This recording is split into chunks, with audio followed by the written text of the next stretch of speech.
What the Tech is sponsored by Squarespace, the all-in-one platform that makes it fast and easy to create a professional website, blog, portfolio, and now an online store. Check out the new commerce solution so you can get started selling your stuff immediately.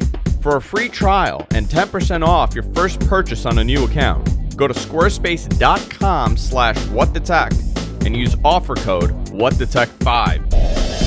Shutterstock.com with more than 20 million high-quality stock photos, illustrations, vectors, and video clips. For 30% off new accounts, go to Shutterstock.com and use offer code WhatTheTech5. What's the tech?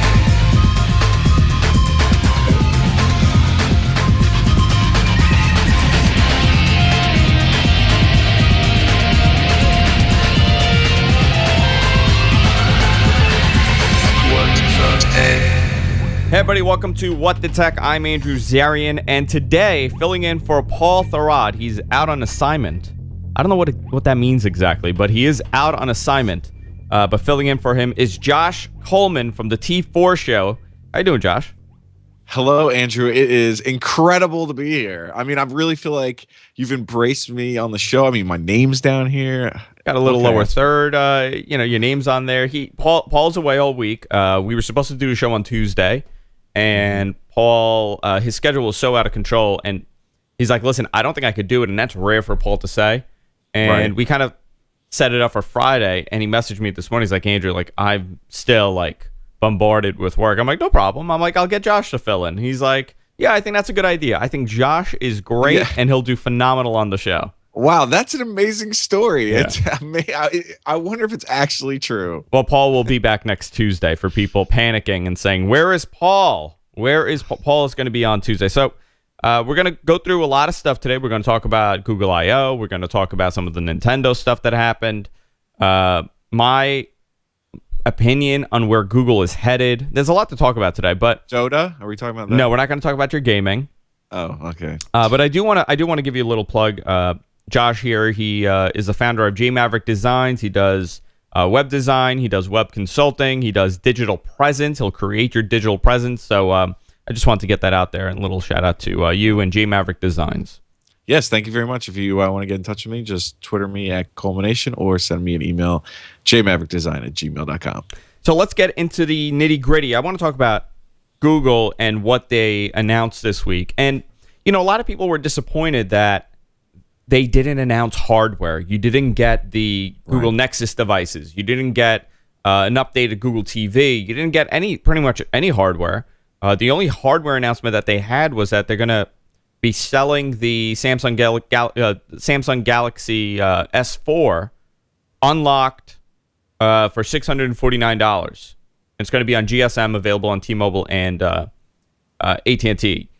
That was the only really big hardware announcement that we got. Everything else was software related, was developer related, and they kind of solidify themselves as, we are a cloud computing services company now. This is what we do. Everything that we're pushing is cloud-based services. I thought it was a pretty good announcement. You kind of got the roadmap for Google laid out for you. What do you think, Josh? What did you expect from this, and what were you happy with?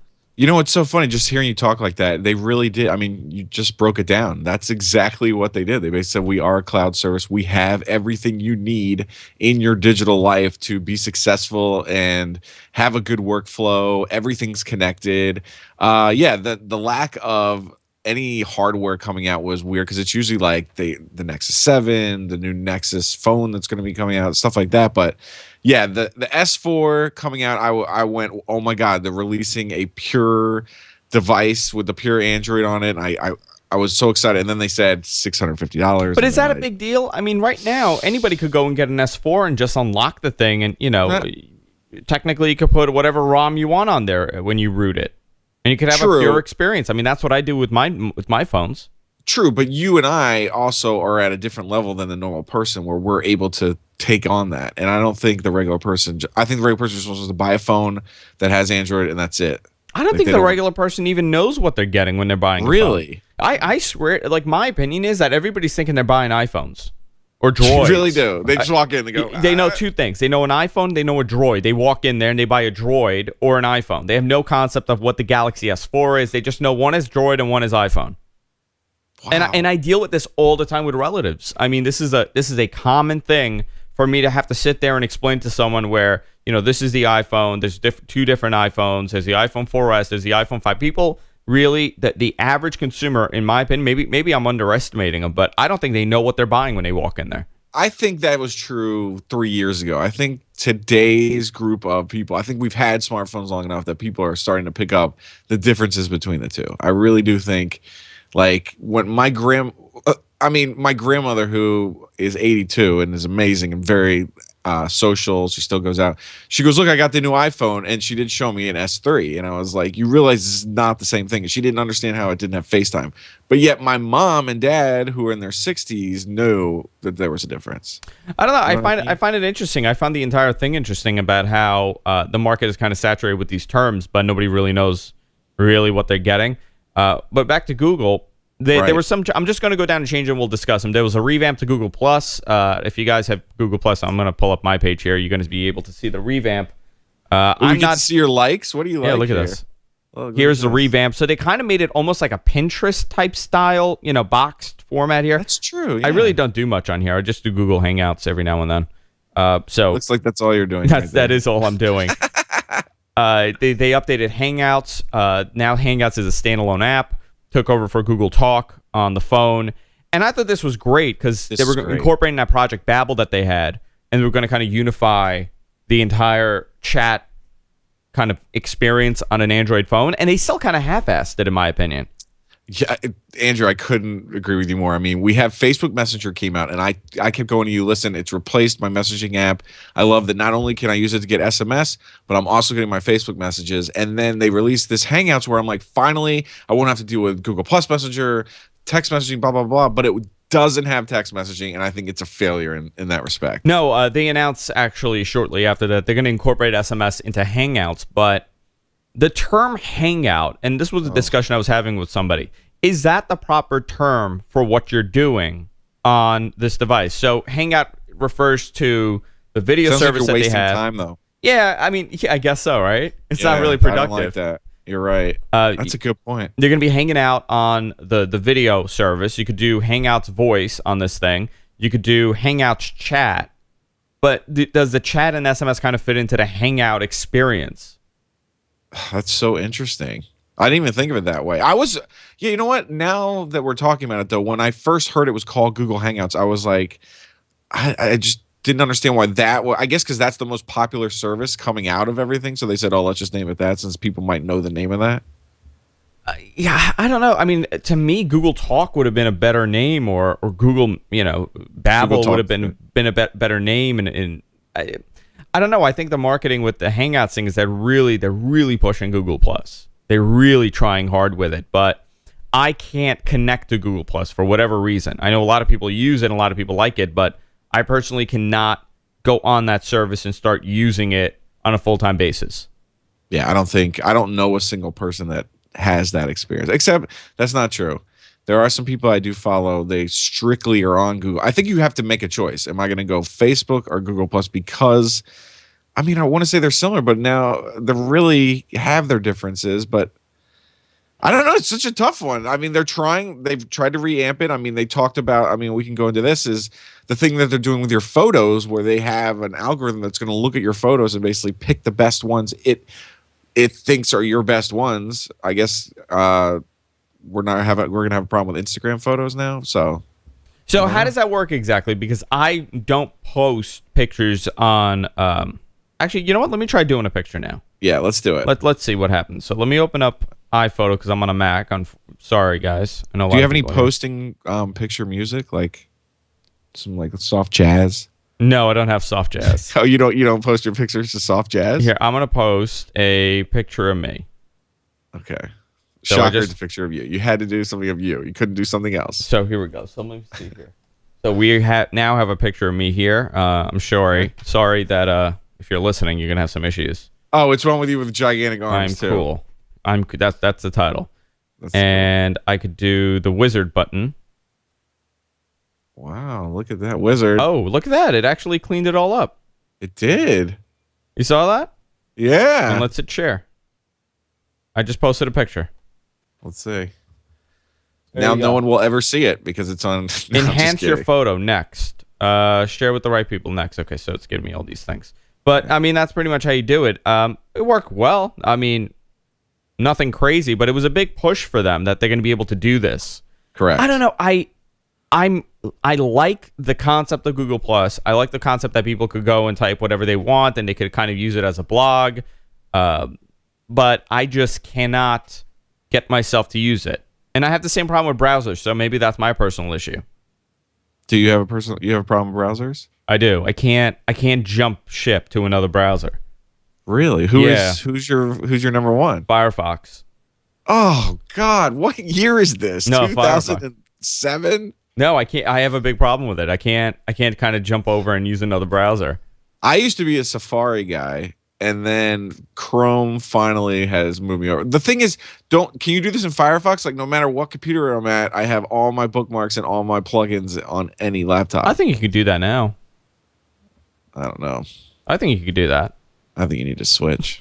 So was there anything that stood out for you from this year's Google I/O? Yes. Here's what I want to talk to you, and I have a question for you about, is Google Music, Andrew. Okay. Now, you told me, Colm, immediately go on, sign up. They have 30 free days. I'm like, why would I do this? I have Spotify. You said it's free for 30 days, which, I mean, if you want Netflix, you go to netflix.com/GFQ. But if you want to do this, you get it for 30 days, but there's no real app experience that I got. Like, I like that I have a Spotify app on my computer.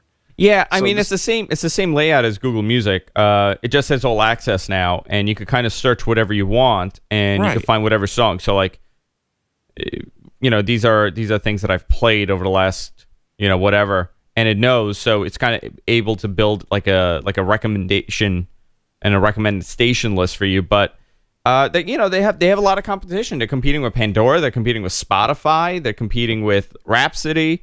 Apple will be coming out with one.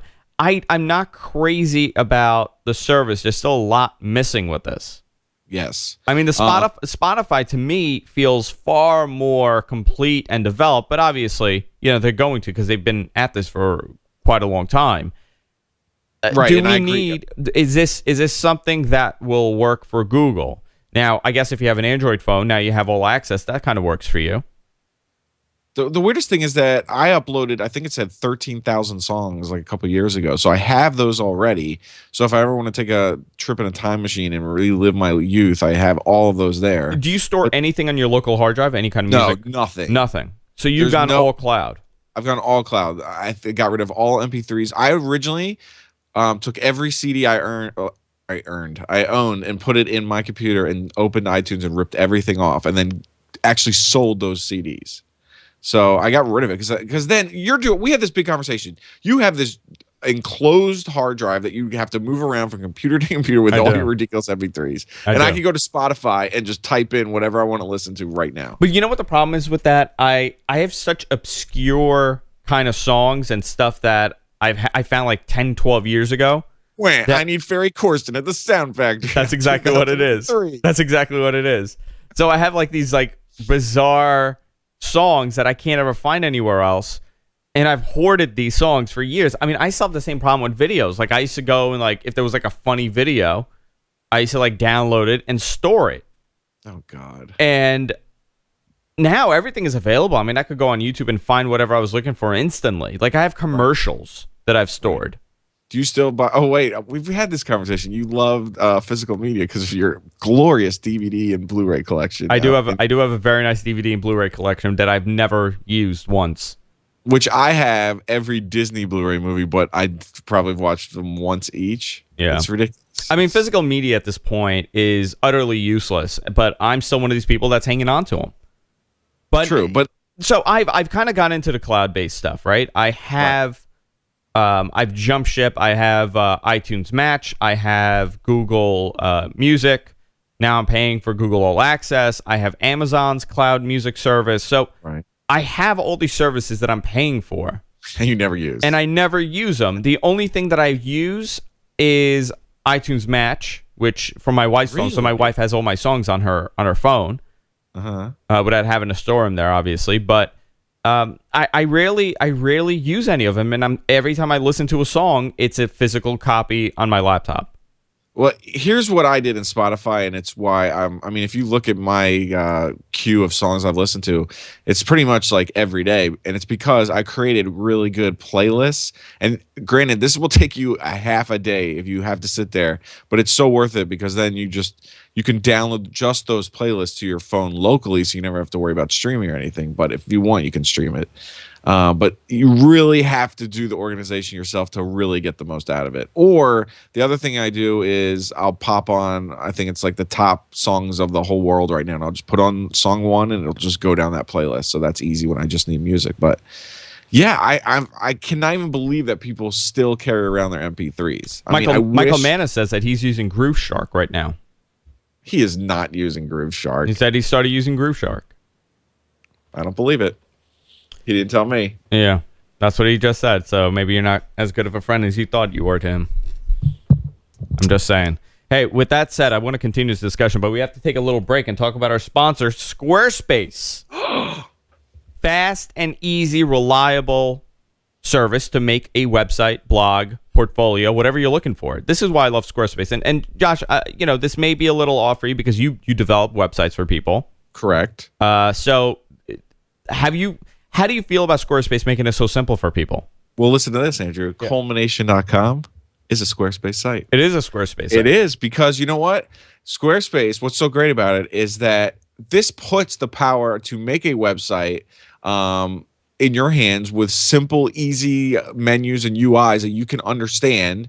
And so let's say you have an idea and you want to sell something on your site, or you want to display your artwork you're making. Yeah. Squarespace is the best idea because you go to it, it gives you all the tools. You can get something up in like half a day with that, and that's the difference. Yeah, and I've been working on a website for Chauncey Hayden that does a show for me here, and people know him as a celebrity journalist. People know him from the Howard Stern show, but he's also a phenomenal photographer.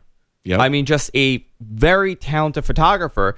And I was talking to him the other day, and I was saying, this is months ago now. So, but when I say the other day, I mean months ago. And I said, hey, how come you don't have a website? He goes, I had one, and I kind of got screwed where the people took control of my site, and they refused to give it back to me. It was a whole issue. I'm like, why don't you make your own? He's like, I don't know how to. I'm like, I'll show you Squarespace. We'll do it on that. So I sat down with him for like an entire day, kind of telling him like, okay, listen, these are all your photos. We're going to put them here. And I started building him a website. We're not complete yet, but they make it super easy. And if you have a portfolio, if you are a photographer, the images, the way that they do it is that it scales for whatever device you're viewing it on. Exactly. So responsive design. Yes. And actually, I had a whole discussion about responsive design with John yesterday about how our site is not responsive. And it's Squarespace, that's a great thing about them because it's a responsive design. So we started putting all the images, and I pulled it up on an iPad, and I'm like, look, when you look at it on an iPad and you look at it on a laptop, you're going to get the same exact experience. And that was great. It was phenomenal. They also... But go ahead. It's not the same example. It is an enhanced version because it's enhancing it for the device you're on. So yeah. I wouldn't say same because you are getting it enhanced. And yeah, I mean, what you said about how it makes it so easy, the one thing I tell everyone is just get yourself organized and get your photos and what your text together first. Once you have that, I mean, then you go to Squarespace, you type in What the Tech 5, you get the 10% off, and you're ready to go. In half a day, you can put up a site. Yeah, and that's a great part about Squarespace. Also, if you are in e-commerce and you're looking to build up a website and you want to sell stuff, you want to sell digital stuff like photos, Squarespace has a new e-commerce solution that makes it super, super easy, starting at $24 a month. Really simple and easy to use. And I want to tell you guys, like Josh said, 10% off if you use offer code WhatTheTech5 off your first purchase on a new account. That includes the monthly and annual plans. WhatTheTech5, 10% off your first purchase on a new account. I want to thank Squarespace for supporting What the Tech. And I believe that's 10% off. Is it for the life of the trial? Like as long as you go with it? It's the first purchase. Yeah. Wow. First purchase. That's great. So let's continue with the Google I.O. stuff because there was a lot to cover. Surprisingly, and I was actually really disappointed that we did not see any new Google TV information that came out, but it's kind of slipped under the radar that they're pushing version 4.2.2 of Android to Google TV. Right. This is a huge deal for me, and I'll tell you why. I'm probably the only one using Google TV, right? I don't know anybody else that has Google TV. Everybody's using an Apple TV or a Roku, or they're using their Xbox or their PlayStation. Nobody's using Google TV. I'm the only one. I like it because it kind of piggybacks off your cable provider, and there's no switching of inputs. It's the same. It's the same thing. That's the only advantage that I see for this, and my wife loves it, and she doesn't want to hit input 1, input 2. It has been using Honeycomb since it started. Oh. It has not been updated. I think it's version 3.2 of Honeycomb. Finally, they're upgrading the operating system on this thing. How far back on devices do they go? Does it say? Or every device? I have not seen how far back they go. All I know is that they said that they're going to be pushing it out. Which the Vizio box that I have, apparently people are already getting the update. Interesting. So I checked this morning. I did not see the update from me. And we'll see. I guess maybe within next week I'll get the update. But this kind of gives it a lifeline. You know, they're kind of saying like, hey, listen, it's not dead in the water. We're still going to support it because we got no information last year at Google I/O about development on Google TV. Now, here's my question to you. Samsung is basically using Google Android to advance their phone and mobile products, correct? Yes. So they have an outstanding TV division, and they're really pushing smart TV. What is all that stuff running on then? Some of it runs on the Yahoo, I guess, widgets, and some of them run on Google TV. Interesting. And some LGs run on Google TV, and some run on the Yahoo widgets. Because we're seeing such a partnership with Samsung and Google right now, I really think if they wanted Google TV to really like go to the next level, I think a partnership with Samsung is the best way to do it. Well, that was the initial goal, and last year, Google was quoted saying that, you know, we're hopeful that our goal is to be on 90% of the all new televisions released in 2013. Wow. Or 2012, wow. Actually. That's what they had said, and you know that's not the case at all. And Google TV has not been developed. It's been sitting, you know, dead in the water for about 2 years now. Well, the best thing is that they have such a good relationship with Samsung and Sony, the number 1 and 2 TV makers, while everyone's afraid of this Apple TV, which I don't understand the fascination with Apple TV. I'm more fascinated if they release like a little like gum stick like we had with the Shuffle that I plug in, and that's my experience. They don't know how to make display. I guess I really can't say that. There's a display right here. It's pretty nice. No, I mean, I think, first of all, I think all these, the fact that we need to connect the box to these TVs, it's kind of silly when Roku has shown that you could kind of make like a little HDMI thumb drive and just pop that in and do embedded stuff. But for me, Google TV showed some sort of promise that the TV experience, no matter what kind of television you have, if you have this device, you'll be connected to the web. You could do web browsing. You could do everything on the TV. And it has never really taken off. That concept of web TV has never taken off. Web TV failed. Every other box that every other manufacturer has released has failed. But over the last couple of years, we've slowly come close to this. Right. But it's still, something is missing from all of them. Apple TV, true. I know people love it, but it's still lacking any kind of apps, any kind of development as far as third-party applications on that thing. It's very closed. Well, also, the jailbreak community on it, too, is not releasing a lot of apps either, which is strange to me. I think with Google TV, you actually have the option to put, like, I do Apple AirPlay from my laptop to my Google TV with an application called Airtight. And this thing is constantly developed for. If, you know, Apple started getting into it, which they probably will, it'll be a different story. But that's the only reason why I really like Google TV. No, I hear you. Michael and I were the first people to go out and buy the Logitech Review the day it came out. Oh, you bought it? I didn't know you had it. What happened? Well, we returned it because after having it for, I guess we kept it 3 weeks, I was like totally loving that I could immediately hit a button and bring up the TV or type something in. I love the integration like you were talking about. But then it got to the point where I was like, I thought there'd be like apps start coming out and there'd be more going on with it. But it was just the option to have Google on top of your regular TV was not enough.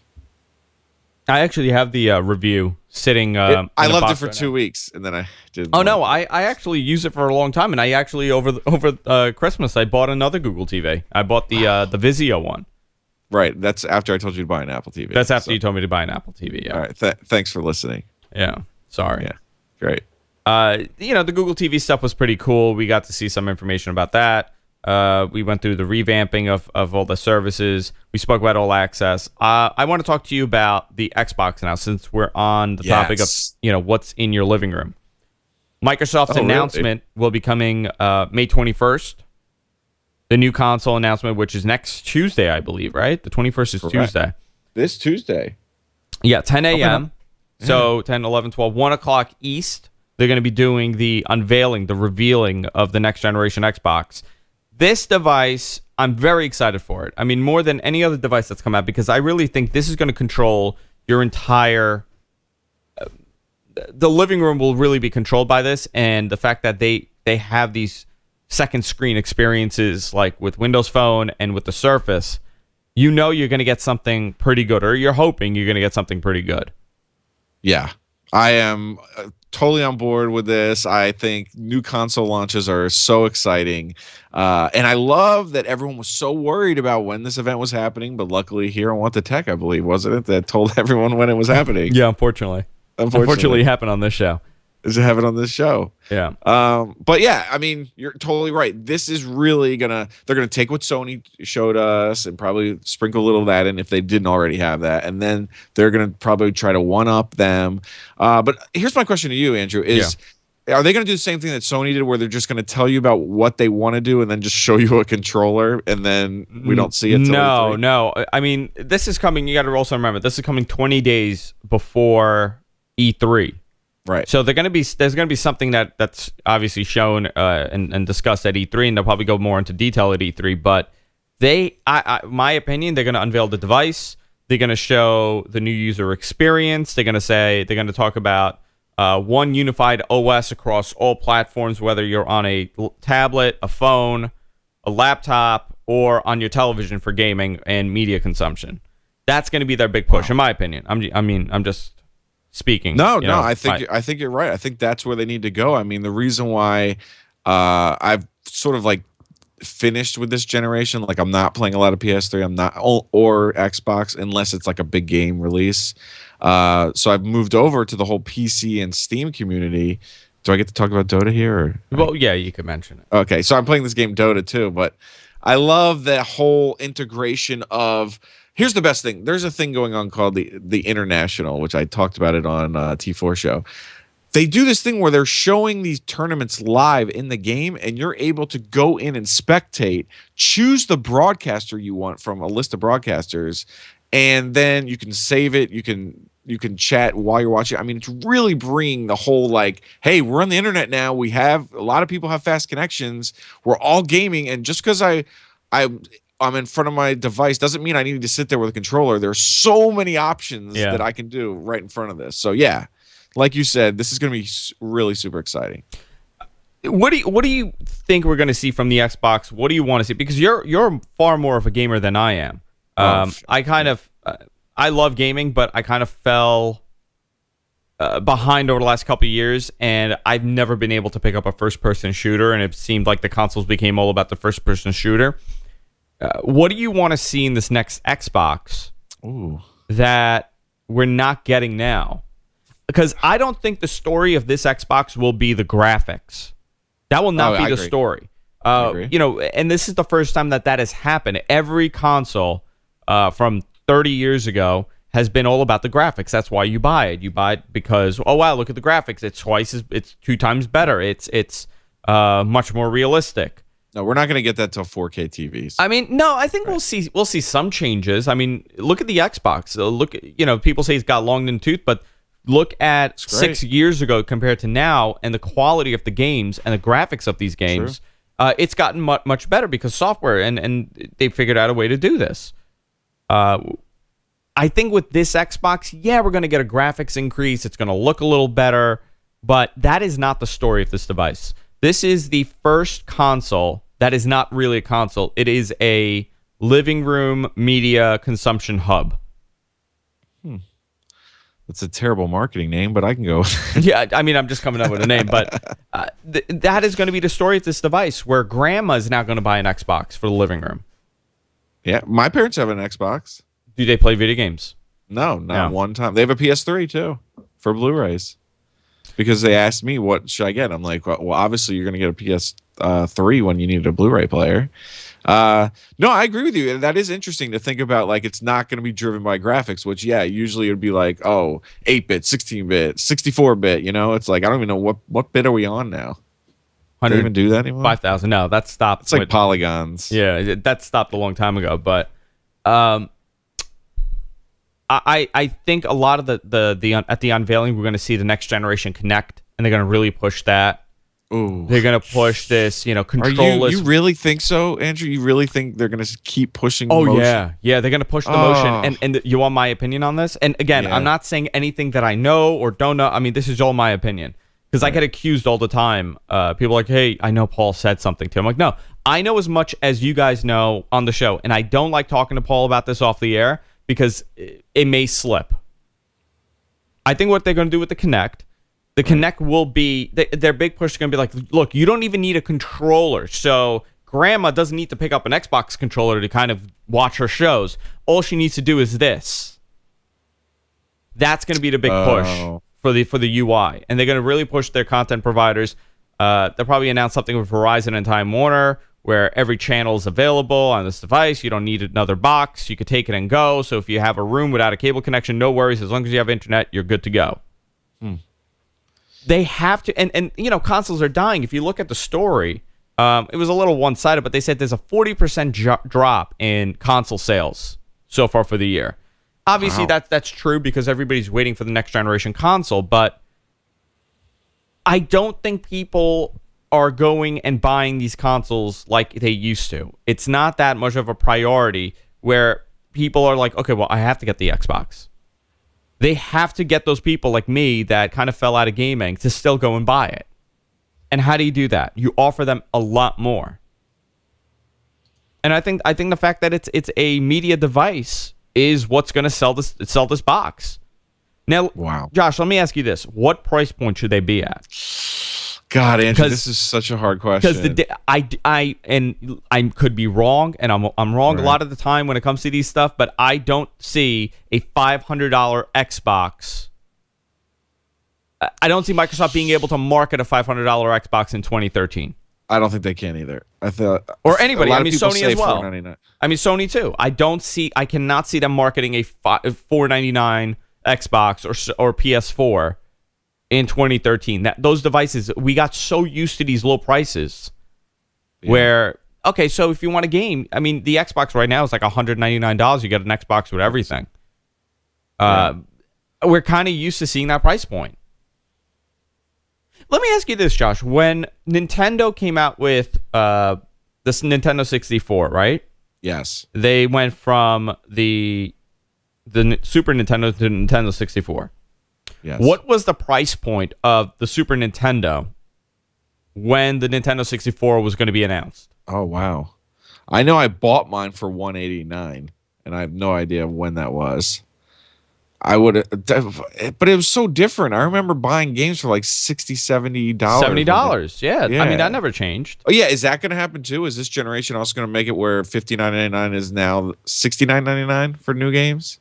Because that's ridiculous. Yeah, the pricing is really expensive. The pricing really needs a total change. Like, if you're just going to offer me a single-player experience, I'm thinking $30 instead of if it has that and multiplayer. But anyway...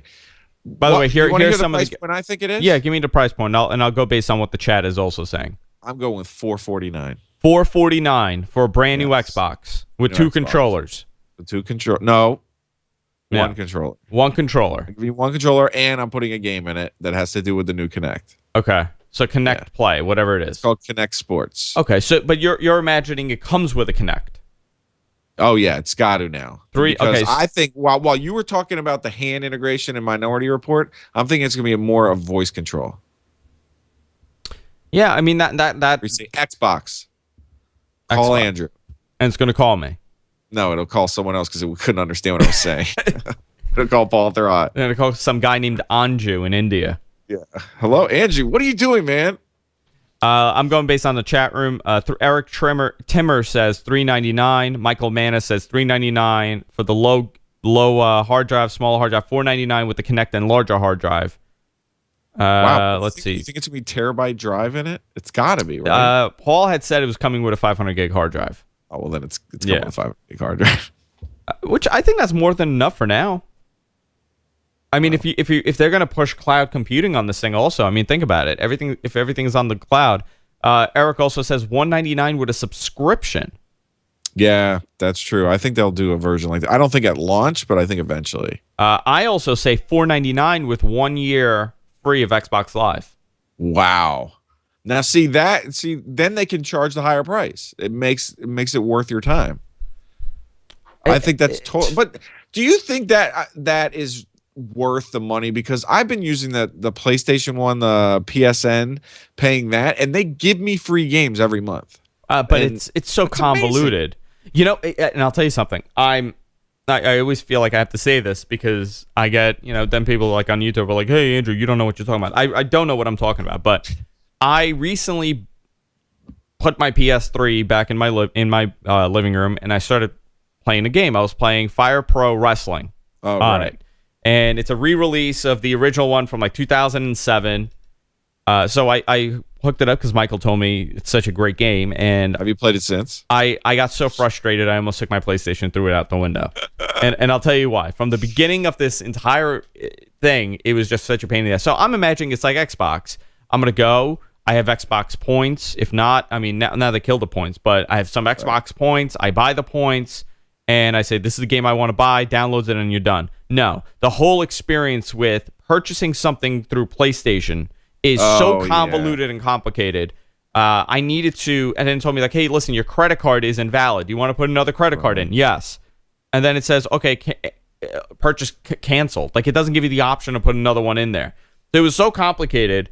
I almost gave up. I bought the game and I started playing it. And I'm like, you know what? This is why, in my opinion, the Xbox experience is so much better because Microsoft understands software. They understand user experience. Yeah. While Sony and Nintendo have no concept of this. They just make hardware and they put out a game. I think that's an East versus West type of design. I think so too, yeah. Yeah, totally. You're 100% on that.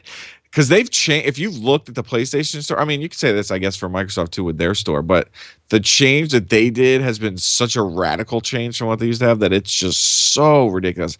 The actual easiest way to buy things on the PlayStation Network store is through the Vita, if you can believe that. It's so much easier on that device. I don't know what it is, but yeah, I agree with you with that. I'm very excited for the Xbox. Oh yeah. Who is it? I mean, this E3, we're getting a new PlayStation and a new Xbox, and then we have a Wii. So and we have the Wii too, yeah. So I get Super Metroid for 30 cents, and I played it for 3 minutes, and I probably will never play it again. That was the worst purchase I ever made. It was such a bad decision that I made.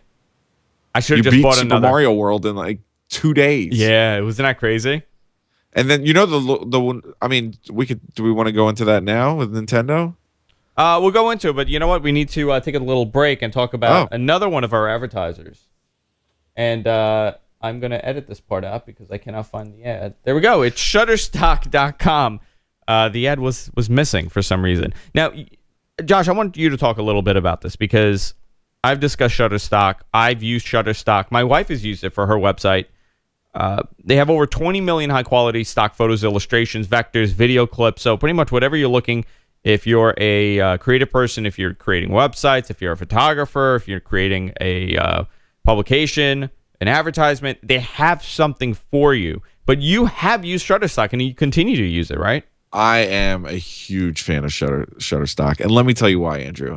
I mean, what you said about like you're a creative person, all that. No, if you're just on the PTA of your school, if you're doing that, if you go and have a subscription, use What the Tech 5, you can then have all these photos, like we were talking about with Spotify, with all the music. You have all these photos that you could go download at any time, then and basically your newsletters and anything else you're producing, like just emails, like if you want to make internet memes, are all here.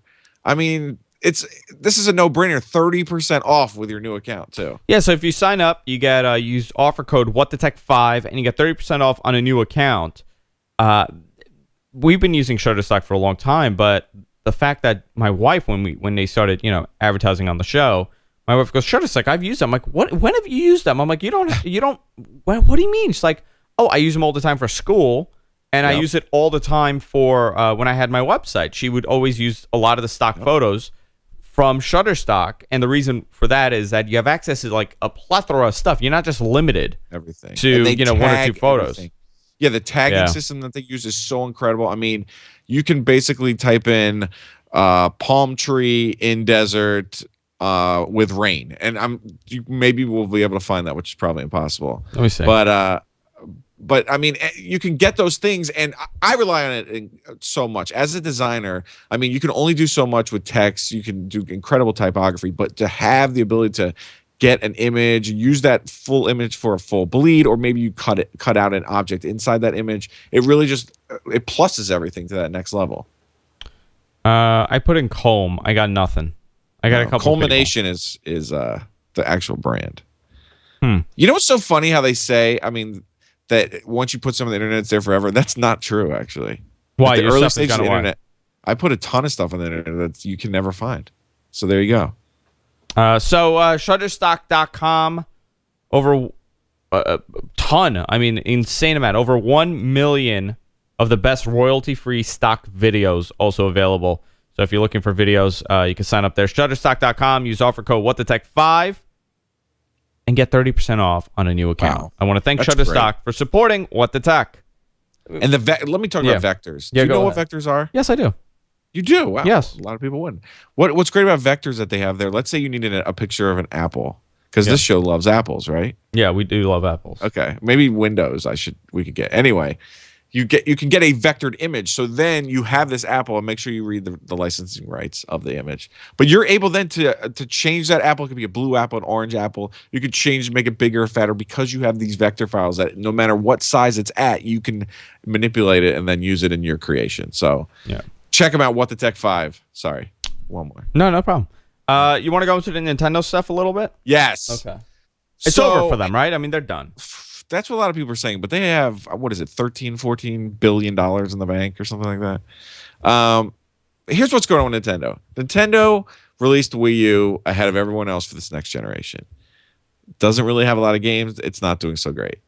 They have the DS XL, which is an incredible device. They keep putting out incredible mobile games. I highly recommend it for someone who says, I want a game, but I want more experience in a mobile device. They also announced that they're not going to do the usual press conference at E3 this year, which is very strange, and I believe the first time they're not doing it. But I understand why do one when you have the other two companies with these brand new consoles? You're just going to look lower than them anyway. But they're doing these new things called Nintendo Directs, Andrew. And what these are... But they don't have any games to show off. That is... Yes. Like, there's no Nintendo exclusive titles for them to show off. They dropped the ball big time on that. I would have to agree. I'm not going to defend them in that way. Yes, there needs to be a Metroid and a Zelda on the horizon right now with a date. But anyway, they do these new things called Nintendo Directs, and what these are is they've decided they give like 2-3 days notice, and they say, hey, at this time we're going to have our president come out there. We're going to have goofy animations, and we're going to give you some news. So they did another one this morning where they basically said, hey, we made a huge deal with Sega, and we're going to have Sonic exclusive games, which... For those Sonic fans out there, this is or Sega fans, this is a huge announcement. Because we both were. I'm sure you were, but I was a huge Sega fan. But we also got information on new Super Luigi U, right? Yes, which you're probably going to beat in 2 days. Just like Mario. Right, so that's coming out. Pikmin 3, this other game called Project 101. So they're and the big news, I think, is that they said, hey, at E3, we're just going to, instead of us telling you about games, we're going to release a ton for you to get as a demo. So that's their way of being like, listen, it's not about just us talking about games. This is for the fans, and you'll be able to play games. But you think it's over. Super Luigi U got a release for August 25th. I'm trying to find a picture of it, actually. Did they show it off? What? Super Luigi? They've already shown it off once at another track. They were just releasing the date. I'm looking at it now. So it's just like Mario. Awesome. It does look great. Yeah, it's basically the whole game with Luigi. But it's all new levels. You'll probably beat it in 3 days. Nabbit's in it. I hate Nabbit. I hate him. I want to punch Nevin in the face. I really don't Him like and that. Tom Nook in Animal Crossing and Mr. Rossetti. I know where you live. So, You can't be. I mean, it wasn't big, but the big news was that EA said they're no longer developing. And what does this mean for Nintendo? I mean, are people... I guess they're not developing because people aren't buying it, obviously. Right. They're basically saying, hey, there's no point for us putting all this money and resources into the Wii U when we see no results. I think, what did they say? That there was one game that they sold like 10,000 copies for on the Wii U. Oh, my God. That's awful. Yeah, That's it's awful. really, So, really bad. Yeah. So, I mean, it's smart. I think this is going to be a trend, and I think it's not. I don't think it's really going to hurt Nintendo because I don't want Nintendo to go anywhere. I would like to see maybe they don't do all their titles on other platforms, but definitely some titles on mobile devices. Hey, so let me ask you this. I'm looking at the price. They're saying Super Luigi U downloadable is going to be $19.99. Correct. And the package version is going to be $29. Is it an add-on to Mario? Yes, correct. It's So like you DLC. So you need Super Mario Brothers to be playing this. Ooh, I don't know that. But I believe you do.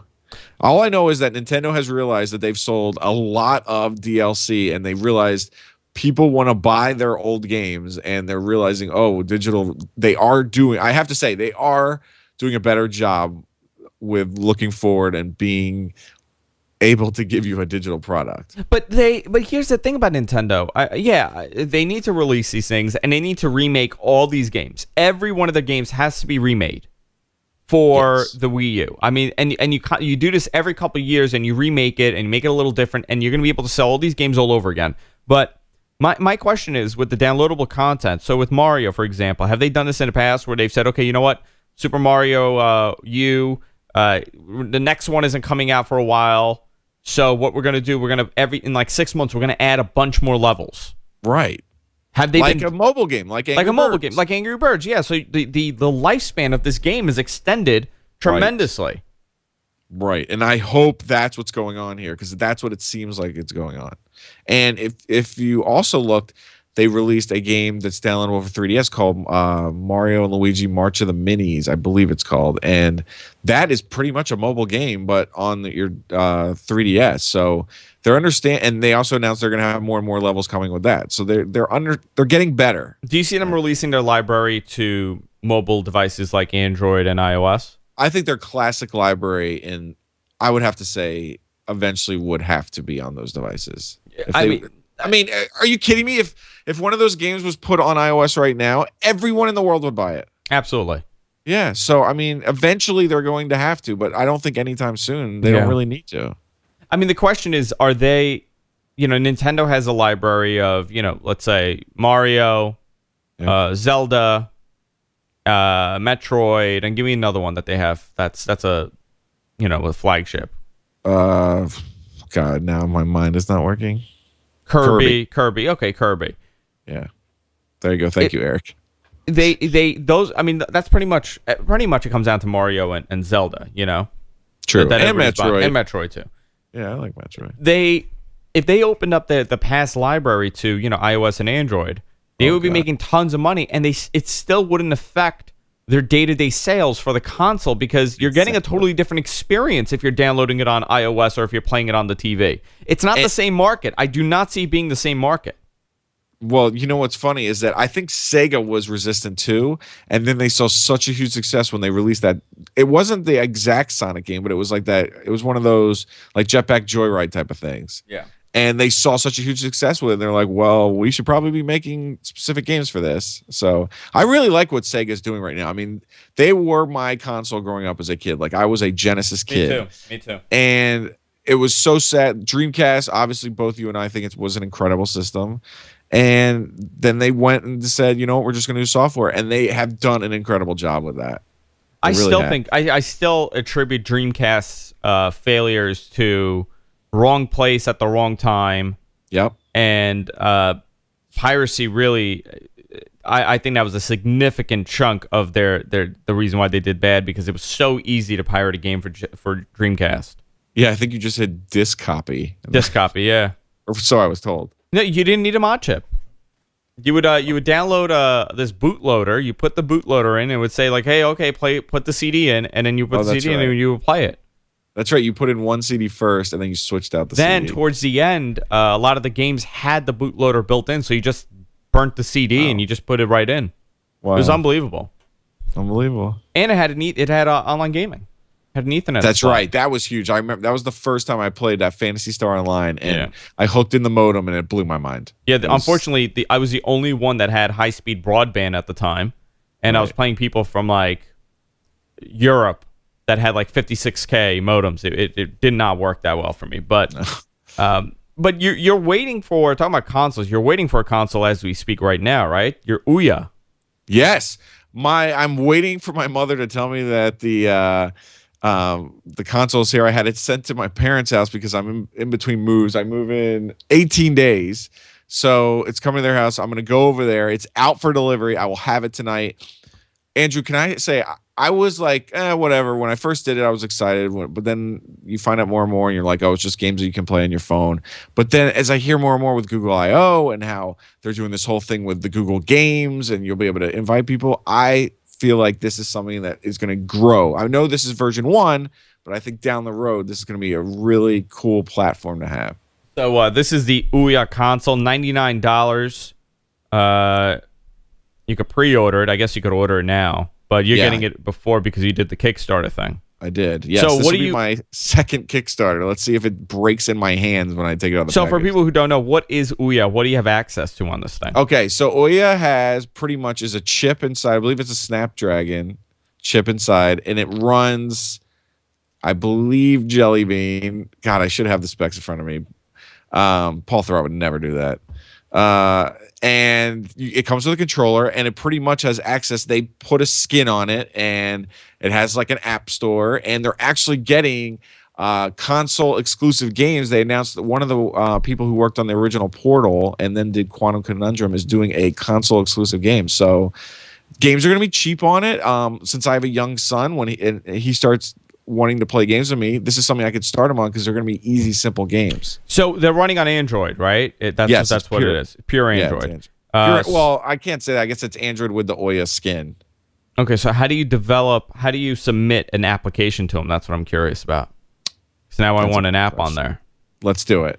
So, who knows? That's another thing, is that I believe the modding community is really going to take to this device because it's got to be easy to just tap in, and then we'll be able to put like apps and who knows. I mean, it's phenomenal. It does 1080p. Yes. I mean, and you have access to. Look how small it is. You have XBMC on there also. You have Flixster, you have Plex, Crunchyroll, iHeartRadio, Twitch TV. Wow. So it has a bunch of Twitch games. TV? Yeah, you can watch your people playing video games. Oh my God, Toby won. Yeah. BKB. Yeah, you can watch adults playing video games all day. Should listen to him call it GG. Yeah, so it's running NVIDIA Tegra 3 processor, 1 gig RAM, 8 gig internal hard drive, expandable via USB. I mean, this thing is a phenomenal little device. I'm just curious if all the hype is going to actually be real. Well, no. I was hoping it was going to come yesterday, and then I could do a live unboxing. Maybe when I get it, if you're around, we can just pop online and I can do a live unboxing for everyone. But can you hook it up? Yeah, you'll hook it up too. Yeah, I'll put the camera, face it towards the TV, and do can't you hook it up to your whatever you're doing to like stream? Oh yeah, and we could just air that. Look at you. Look at that. I'm a smart boy. Hey, clever. Yeah, thank you. I think it's a pretty cool device. I've actually ordered only one thing off of Kickstarter. I ordered that weird lighting kit. Oh God. For my TV. How many days? It's done. They're finished with it. But let me see, Kickstarter. I have what I'm really excited for, and it was supposed to come in March, but it didn't. Is I have the InstaCube, and that's supposedly being shipped this month. Let me see. I'm gonna log in here. Oh, there we go. I got a message. Oh, who's it from? Oh no. They're stretching the goal. What is this? There's an update for what I bought. Super Dave in the chat room saying Android with a controller is a great way to play those Sega games like a Sonic 1, Sonic CD, Sonic 4 for cheaper, and the other systems plus Sonic 1 and CD have more playable characters. Wow. So Super Dave seems like he's excited about this too. Oh, he wants the Moga Pro controller, which I did play with at PAX East, and it is phenomenal. So what these guys have done, they met their goal. The thing that I funded. So here it is. So it's a LED. It's called a light pack, and it's you hook it up to the back of the TV, and it replicates whatever light is on the screen. So they met their goal a while ago. They have 13 days left, but they're stretching the goal, and they're saying, well, if we hit 400,000, we'll have LED module caps. If we do 450,000, we'll do notifications via iFit. 550,000, they'll do iOS. Remote control app, 650,000, a music-driven plugin. So they're going to. I guess they're trying to create, a lot more buzz behind this. But I mean, I backed it, and it's almost done. It's supposed to be shipping in July, first week in July. New York based. Yeah, and it's New York based. Yeah. Wow. I actually know. Well, it's kind of New York based, but kind of not. It's also based in Russia. So I think what they're doing, they're developing it in Russia, but the fund is based in New York. Gotcha. Yeah. So. Interesting. No, Kickstarter is very cool. I did a bunch of stuff in the middle, I guess in September, August, and they're starting all now to finish. So we'll see what happens. I got that one style, the hand stylus, which I took it out of the package and it crumbled in my hands. But they were lovely people, and they gave me a refund, no problem. All right, cool. Yeah. Hey, Josh, thanks for joining me. It's over? It's over. We're done. My God, my big time up here in the What the Tech Studios. Big time. It is big time. Big time, I want Josh to thank Coleman. you. I want to thank you, and especially Paul, for having me and allowing me to be on the show today. It was wonderful, and I had a great time. Yeah, thanks. Paul will be back next Tuesday. So Tuesday when we do the show, Paul will be back. He'll be. I believe he's back in studio. We'll discuss everything, and I think the good thing about Tuesday is that our show's gonna follow the Microsoft announcement. So we're gonna have a lot of stuff to talk about. It'll be a home run show. And I thought this was a home run show. I thought we did a good job. Oh, look at that. I think you did a very good job. You would have me back? You would? Yeah, you could be the substitute. You could be the sixth man. Would I actually be the backup, or would I be the backup to the backup? Like I don't know. I don't know. You were the backup to the backup today. All right. Yeah. Well, let's. If you I want to thank the chat room, too. Ahead. So yeah. Chat room, thank you for not destroying me in the chat room, and everyone being very friendly. Everybody was very nice. Look at that. A lot of people tuned in. A lot of people were nice to you. Remember, guys, if you like the show, help us out, support us, subscribe to us on whatever platform you watch on or listen on.